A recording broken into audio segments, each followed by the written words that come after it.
I'm Chaz with Board Game Geek, and I'm joined by Emily from Osprey Games, and we're going to be taking a look at Jonathan Strange. So please inform me what this is all about. Okay, so this is a game that is based on Susanna Clarke's cult classic novel, Jonathan Strange and Mr. Norrell. It's 2 to 4 player. Okay. And the idea of the game is that each player is an aspiring magician, and they're going to be moving across London and Europe, and they're going to be collecting rare books. They're going to be attending social engagements, meeting the great and the good, and practicing various feats of magic. Okay. Throughout the game, players need to strike a balance between their studies and their status. Okay. Because there is a villain at play. We have a malicious fairy, known only as the gentleman with the thistledown hair. Okay. And he has plans of his own, and only the greatest magician is going to be able to stop him. Just like in real life. Okay. Absolutely. So throughout this game, you're going to be really immersed in the world of magic from the novel itself. But there's this constant push and pull between prestige and between your magicianship. Okay. You're going to have to work to attend various events and meet interesting people to increase your prestige and your status, whilst at the same time making sure that you're spending time to practice magic and become a more powerful magician. So you're building that prestige, but at the same time you have to also feed it in order to not kind of implode. With that balance, you have to keep that balance between the two? Absolutely. So as you progress up this track here, you're going to be gaining the initiative as you progress. If you're the player who's furthest along, you're also going to be gaining abilities that are going to help you become a magician. So the various abilities that we have here are different important connections that you can make with different people. And if you take one of these cards, it'll give you a one-off ability, but it'll also correspond with a constant ability that you'll have to be able to take every turn. And this allows you to perform different types of magic or to be able to use different elements at different times. It's really important to make sure that you progress, but at the same time you've got to keep that balance. And the way that works is you're going to have different types of cards. So you're going to have invitation cards, going to allow you to attend events. Okay. And you're going to have introduction cards, which are going to allow you to meet various different people from the period and from the novel itself. In order to do this, if you were to play an evening party card, you're going to need to go to the location that is listed here, which would be Manchester Street. Okay.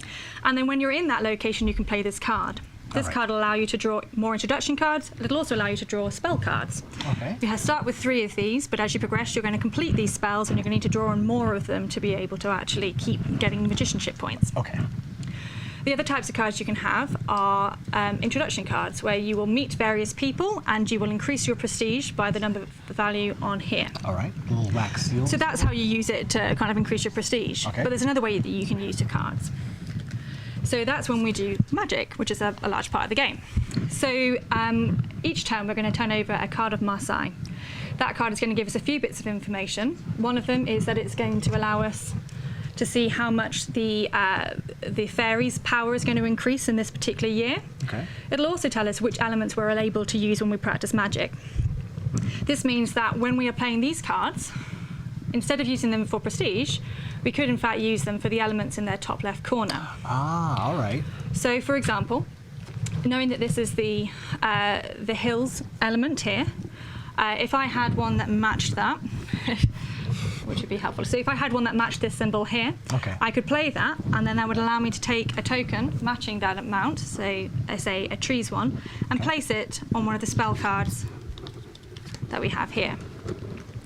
Once you have performed lots of different types of magic and you've managed to complete that spell card, you're going to score that in your closed discard pile, and this value here is going to contribute to your victory score at the end of the game. Okay. Whilst your prestige is going to grant you opportunity, it's this magicianship that's actually going to allow victory. Okay, so that is kind of the end goal then. Absolutely, yeah. There is some opportunity to gain magicianship through prestige. You can gain a pupil and teach them, and that would give you extra magicianship at the end of it.